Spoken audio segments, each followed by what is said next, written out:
समानता न्यायका लागि 8 मार्चको दिन विशेष मनाई दिलाउनु भो नारी सम्मान। जसको छ यो काममा योगदान सबैलाई हार्दिक नमन। न्यायका लागि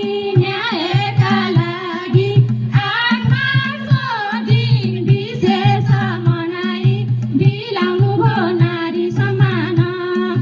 जसको छ यो काममा योगदान सबैलाई हार्दिक नमन। जसको छ यो काममा योगदान सबैलाई हार्दिक नमन। संविधानका लेखेका गीत भाषण कति कागजमै सीमित। अब बुझौँ के छ संविधान, के कति छ सरकारले दिएको, हुनुपर्छ सबै कार्यान्वयन। लेखेका गीत भाषण कति कागजमै सीमित।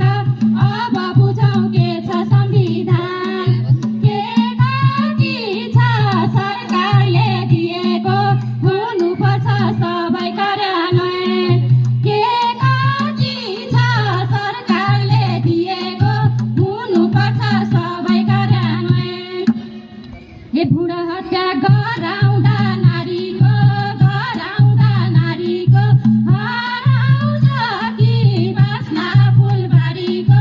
लैङ्गिक विभेद अन्त्य गर्नु छ, जनचेतना जगाउँदै ठाउँ ठाउँमा सबै मिली अघि सर्नु छ। गराउँदा नारीको हराउँछ कि बास्ना फुलबारीको।